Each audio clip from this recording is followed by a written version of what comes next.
as the police are moving to a possible indictment of Prime Minister Olmert and the premier lashes out at his detractors. The political scene in Israel is in turmoil.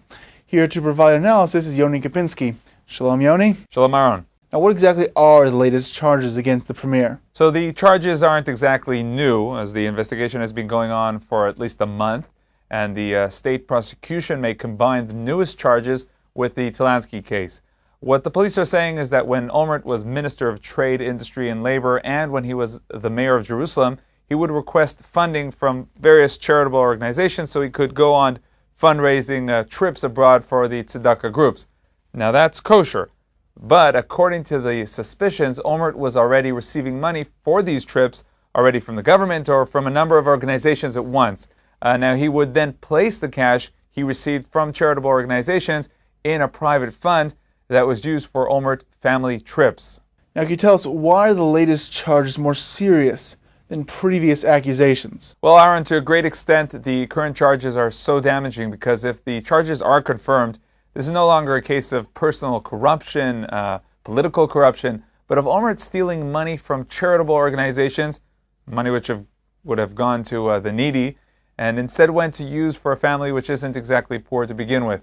What's to be understood is that according to the prosecution, Olmert took money from prominent and highly respected organizations like Yad Vashem, Akim, this is a organization for disabled children, Aleh for the blind students, the Association for the Welfare of Soldiers, that's Agudah Le'man HaChayal. So this looks very bad, as the premier is suspected of stealing from organizations dedicated to helping the needy and not helping a wealthy businessman.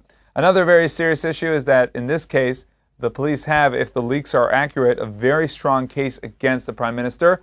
When Olmert was mayor of Jerusalem, he used a company called Rishon Tours to book his trips and send multiple invoices in order to double and even triple the money that was supposedly spent on the fundraising trips. The head of Rishon Tours has reportedly agreed to testify against Olmert, that there were indeed multiple billings for the same trip. While the practice of multiple billings is not unheard of, as with charitable organizations, it is often unclear who will end up footing the bill. Under normal circumstances, extra money would be returned. But in Olmert's case, according to these suspicions, that didn't seem to happen. Now, how has the Prime Minister responded to all of this? Well, the truth is that Olmert has not answered in his usual manner. In the past, when some new accusations surfaced, the Prime Minister was always very cool to it, almost brushing off the claims.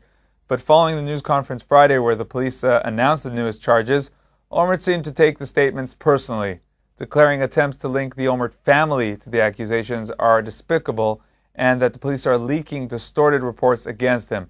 The Prime Minister stated while at the Mediterranean Union conference that he had raised money for the various charities for many years and had never stolen a penny from them. Now, Olmert really has a problem here.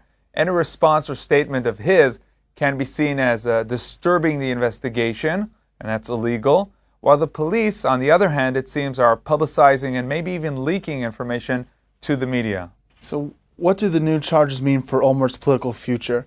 Was this the last straw, or can he still recover? Well, Olmert is undoubtedly a survivor politically. He came out of nowhere to become prime minister, and he has managed to hold onto power despite a war in which Israel failed to achieve any objectives, and just about everyone else involved in the war resigned. Despite a great deal of unrest at home and perhaps being the most unpopular prime minister in Israel's history, Olmert has managed to cut a deal every time it seemed his government was about to fail.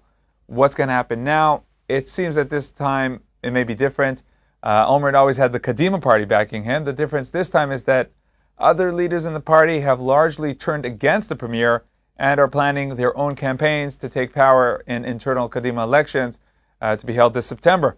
So the feeling in the country is that it's really only a matter of time until the government falls, and even if general elections are delayed, polls are showing Olmert would not be able to hold on to power in an internal Kadima election. It seems unlikely the premier will resign now when he has held on to power despite past allegations and scandals, but only time will tell. It could be that because we're talking now about his family, on a personal level, maybe he will resign, but you never know. Yoni Kempinski, thank you very much.